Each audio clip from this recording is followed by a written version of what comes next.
Yes, good old TJ.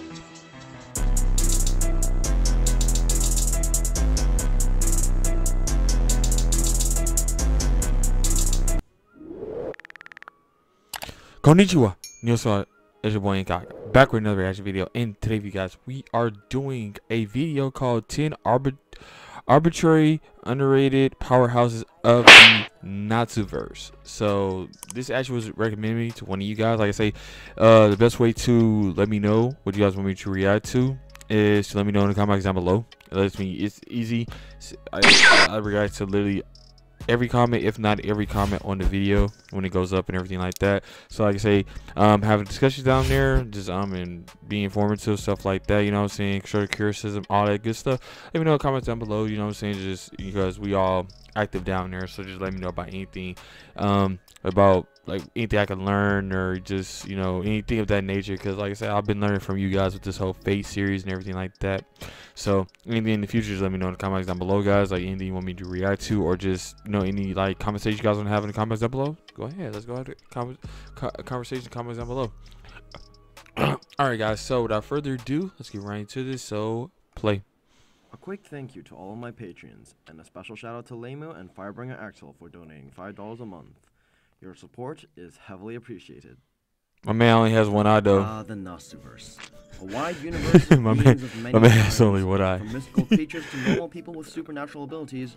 There are so many different kinds of characters with powers of different origin within this universe. So it's really just too big to Let's see comprehend what we at gonna all get into with the times. Nasuverse. Now, when you think about powerful characters in the Nasuverse, I've noticed a trend for certain things that pop into mind. Either servants like Gilgamesh and Artoria, or beings like Arcoid and of course, Shikitono. Yeah, characters like those can absolutely be seen as paragons of powerful beings in the Nasuverse. However, what a lot of people fail to notice is that raw power or potential itself never dictates a fight in it. Sure, Nasu may say a character like CL isn't as powerful as a servant, but most of the time, fights in the Nasuverse are judged on various aspects other than power, like tactics, counters, and matchups. Examples like Rin catching Caster off guard using physical magecraft, or Kiritsugu's origin bullets countering any magus regardless of power the mage may have, are popular examples. A huge majority of fights in the Nasuverse are judged by random X factors just like this. There are countless examples of characters that exhibit massive advantages and strengths over enemies in certain situations, or heck, are just powerful by default yet seem to fly completely under the radar by the masses. And so, for the sake of those that's for anything though, right? This video even was in meant life to shine a little spotlight on some of the cool boys and girls that deserve a bit more attention than you might think when you do your power debates on every orifice on the internet. This is 10 arbitrary underrated powerhouses of the Nasuverse. Alright, give it to me. These are in no particular order, nor are they even ranked from least powerful to most or anything. Cause, as I already implied, that's kind of irrelevant considering the way Nasu writes his fights to begin with. With that being said, let's start the list with number 1. Kaneth L. Malloy Archibald.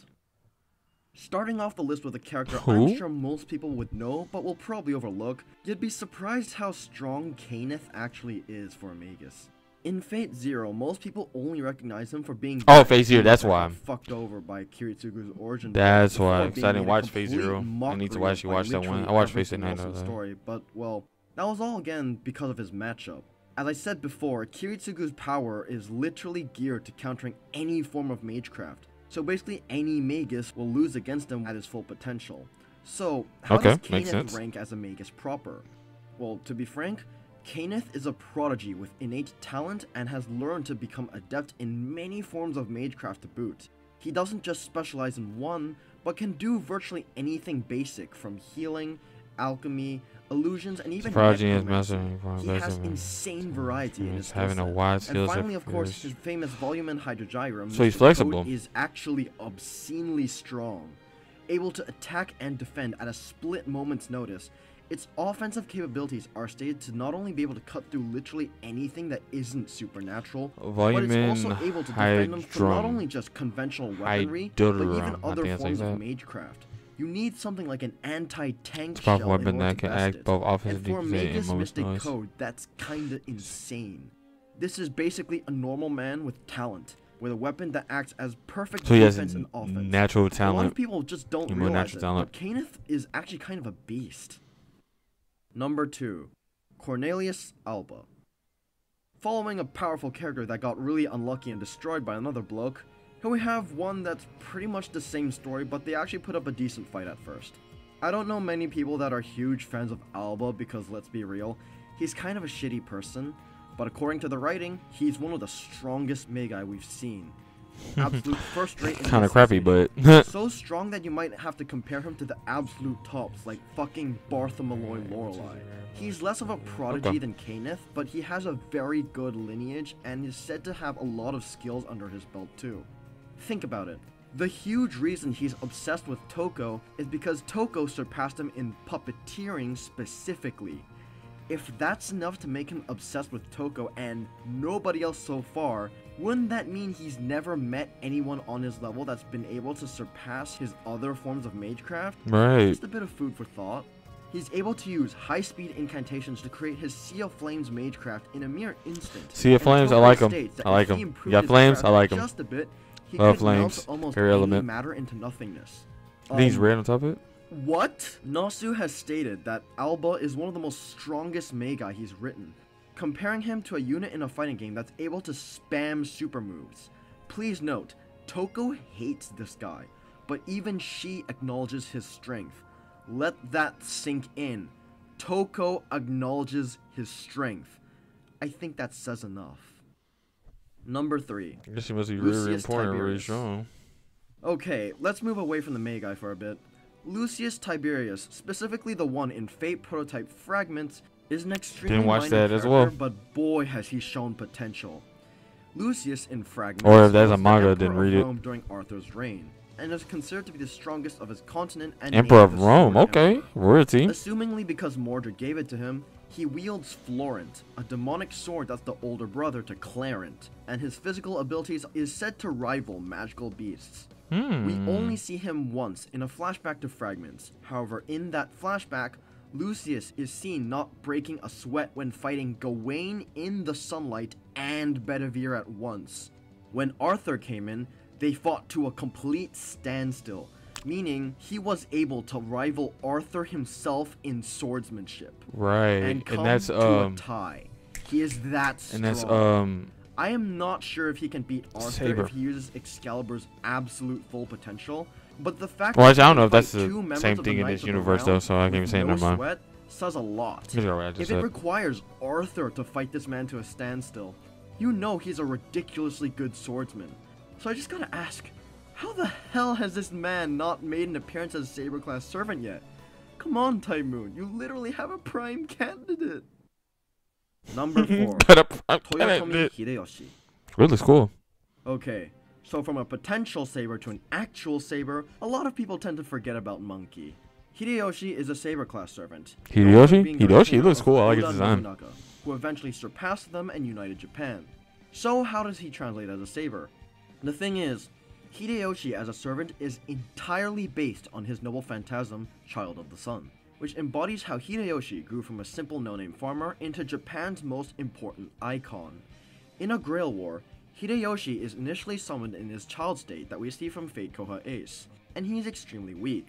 However, over the course of 7 days, he will become older and his power will increase, and by the 7th day, Hideyoshi goes into a state where he will have stats that rival the strongest of all servants. And just 7, so obscenely basically, high so you go authority from to being boot. the weakest However, to the after strongest that in 7th 7 day, his days? abilities will deteriorate, so masters must take advantage 7, of him that's a on that week, 7th man. day. 7? Hideyoshi also has another noble phantasm called Sword Hunt, which allows him to That sounds render cool. another weapon-type noble phantasm useless for a short amount of time, as well as copy that noble phantasm. So it's like a lock although he won't be ability. able to use their true Lock name. and copy, like However, Sharingan, like basically. Child of the Sun, it powers up over time, Pretty cool. and on the 7th day, he can straight up recreate other enemy NPs, meaning he can literally just steal others' NPs and use them for himself. These are just 2 of the 3 known noble phantasms that he has, and we've yet to know the proper details of his castle. But going off Child of the Sun and Sword Hunt, it's probably something ridiculous when it's the 7th day. There is a reason Hideyoshi is one of the most desired servants I want in Fate Grand Order, and part of it is because I want people to realize his insane potential power. Number 5. Satsuki Yumizuka. I hope they bring a fake game to the PS5 though. Sachin, not only did your route get cancelled, but we never even saw your abilities done proper justice before you were defeated. So sad, so sad. I've previously made a video on Hey, Satsuki this Yumizuka, dude got comedy, and in that bro. video, I've mentioned why Satsuki, I like him. despite seeming like a novice Oh, vampire at first, that's is a video we actually could probably way more react to. powerful than it seems. Satsuki. And while the video Yumizuka? itself is a bit Yumizuku? dated, the points in it still Character hold up showcase? well.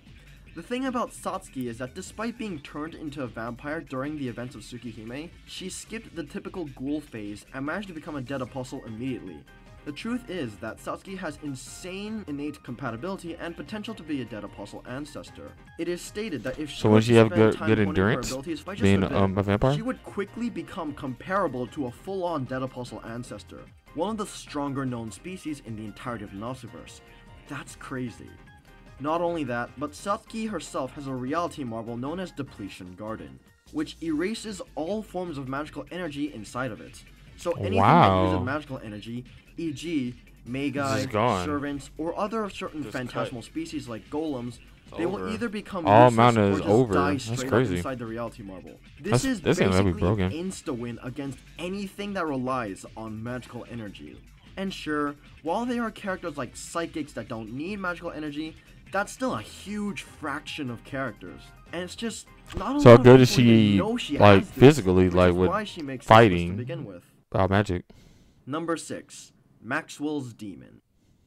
So, Demon's a bit of an interesting case. He's actually extremely weak most of the time, and in your typical Grail War in the modern ages, Maxwell's Demon won't be useful very much at all. Maxwell's Demon is based on the thought experiment of the same name, and the servant is basically the embodiment of the potential that experiment had. So if summoned around or before the 1940s, when the Maxwell's Demon's thought experiment was still unsolved, the servant will not be able to MP allows him to create infinite energy? Humanity has yet to understand it. As a servant, Demon has nothing to his existence in terms of skills, stats, or whatnot.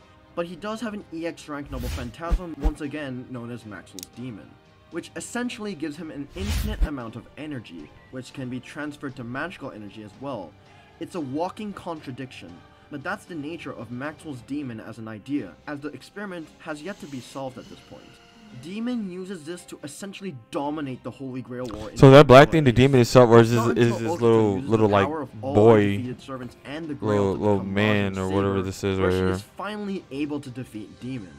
We don't see much, and Koha Ace is definitely not a serious story, but it doesn't take much to see that Maxwell's Demon is a beast if summoned in the right time frame. Number 7. Shikitono, or Death. Being Tsukihime's protagonist, it's kind of amazing how people don't realize Shiki's actual strength. Like sure, in the story proper, he's very sickly due to the original Shiki absorbing his own energy and his mystic eyes breaking his sanity, but a lot of people don't seem to know what happens after Tsukihime. I've once again covered this in my video of him, but after Arcade, he looks cool. He regains most of his physical abilities since the original Shiki is already gone. And not only that, but he physically trains a lot more in order to protect Arcade, as Arcade being a true ancestor means that she has many enemies. Over time, Shiki becomes able to fight toe-to-toe with dead apostle ancestors, which are again, one of the most powerful species in the Nasuverse. Not only that, but he does it blinded, since over the years, his mystic eyes became so strong that his glasses can no longer retain them. So instead, he wraps sealing bandages around his head in order to stay alive. Wow. So hey, that's the beast of a warrior what? Yo, that's crazy. To become the perfect assassin. My glasses can't contain my eyes and everything like that. I gotta wear bandages. That's kind of not amazing. No go. A lot of people so what happens when you take who them only off, then? consume Tsukihime and Kano Kyokai's original story immediately assume that Ryogi is the stronger of the two Shikis. But in truth, that only applies to their mystic eyes. Ryogi's eyes are undeniably stronger, but when you actually look at Tono's capabilities, you may have to debate that just a bit further. Number 8.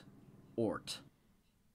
Ort? Itsy spider went to America, and many years later proceeded to wipe out almost all the Earth's population. Hey guys, remember the that just turned dark real quick. Half of the people I talked to never heard of this cute thing. Ort here is a spider that's theorized to be the Aristoteles of Mercury. That's a spider? AKA type Mercury. albeit it's not confirmed if he is, and he could very much still not be, but he's still strong.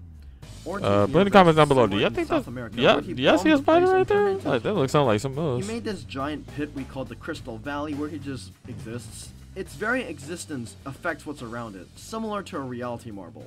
This is because orbits from Mercury, where the rules of the planet differ fundamentally to ours. Similarly to the types, it can't die. Because, you know, apparently death is an Earth thing. So yeah, it just doesn't die. You need to annihilate its complete physical existence 100% in order to beat it. When it landed, so how do you do that? The 5th Dead Apostle ancestor in just 6 seconds. Death isn't a thing where they come from. Yeah. They don't die. Don't fuck with types. They will destroy everything. They're sort of the strongest entities in the Nasuverse. So I just don't know why people forget Ort. Number 9. Yeah, that seems like that's really broken. Doublex.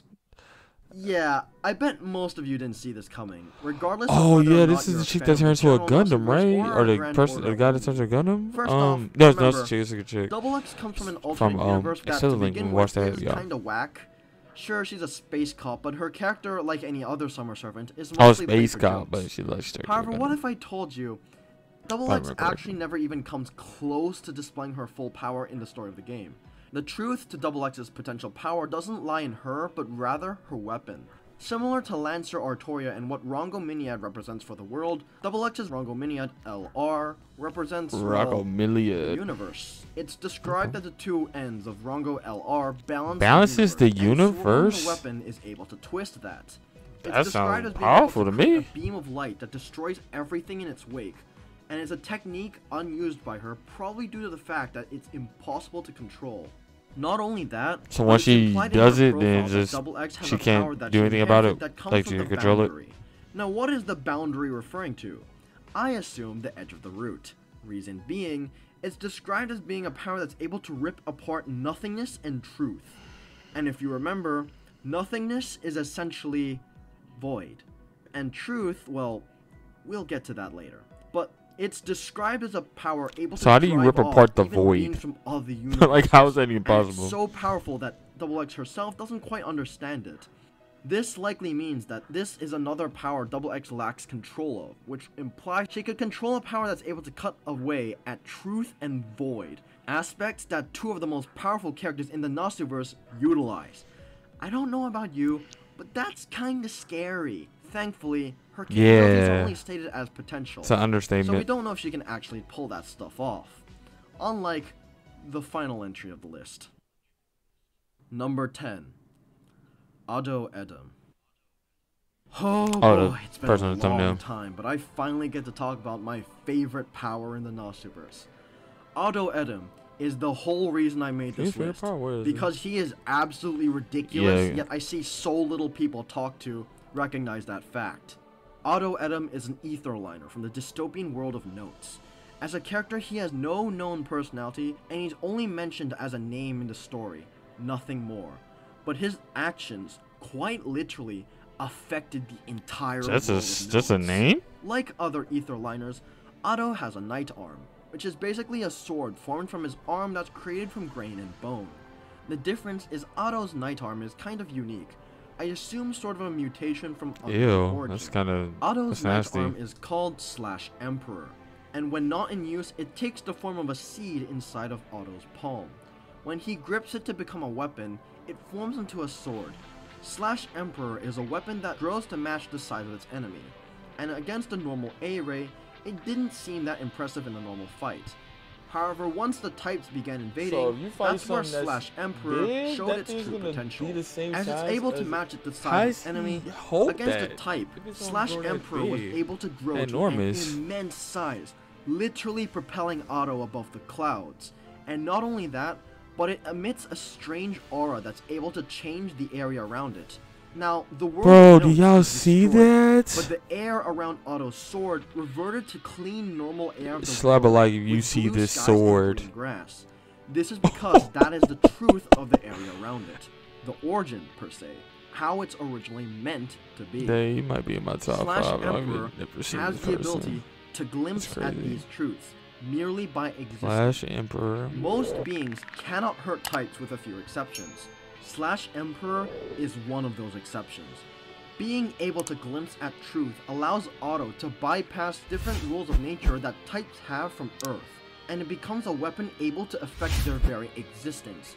Combined with its massive size, Otto Adam was literally able to cleave Type Jupiter in one single slash, destroying it instantly. What the fuck? This basically means that Otto Adam is literally able to pierce any kind of armor, kill any existence, and affect everything around it purely because Slash Emperor has the ability to glimpse at truth, the origin of all things. I theorize that said truth is like affecting the root directly, as it's essentially reversing or modifying reality around it to how it was meant to be, which is kind of insane. Okay, so a lot of that flowery language might be headache-inducing to some, but I hope to at least put the point across. Otto Adam has a potentially enormous sword able to cut through almost anything and kill anything. It is one of the most No. That picture just pointed at the point across. So powerful and that when used at full potential, Otto Adam has to drain energy directly from the Earth itself, just because the sword consumes so much energy that no human can provide it with enough. It's bloody nuts, and I don't know about you, but I think Otto can put a energy from the Earth. Fight with the other powerhouses. I mean, he kills fucking types, you know? The most powerful general species in the entirety of the Nasuverse? Just saying. Well, with all that being said, here we are at the end of the list. Hopefully you've come to appreciate these niche, unique, or straight up obscure abilities that some of these characters have. And next time you want to do your oh so fun power discussions, maybe throw in a few candidates from this list into the mix. Man, this is actually pretty interesting. I see why y'all wanted me to react to this 10 arbitrary underrated powerhouses of the Nasuverse. So the Nasuverse, I guess, is part of what Fate Zero, I think he said. It's not another universe, right? It's just Fate Zero, or is it like multiple of the Fate Zeros within that one universe? Let me know in the comments down below. Like say, I'm trying to learn stuff from you guys and everything like that. Like say, I've only watched Fate Stay Night, Fate Unlimited Blade Works, and I think it was like one other Fate. I forgot what it was. I think it was like 3 of the Fates. I didn't watch all of these Fates and like read up on the mangas and stuff like that. I love the series though, but I haven't seen all of them, like all of that in like the movies and stuff, etc. too. So that was crazy though. That was crazy. Like that last person, that Otto, I think he said, was Slash Emperor. That's crazy. It literally grows to the size of your opponent. So you're fighting a colossal enemy. It literally can pierce the clouds, go all the way up, and he literally slash Jupiter 1 slash easy. And then it just destroys your being just cuz. Crazy. But anyway, guys, as I said, that was an interesting video. This video is already going on. It's 23 minutes. So I'm gonna end off right here, guys. INCOG. I'm out. Peace.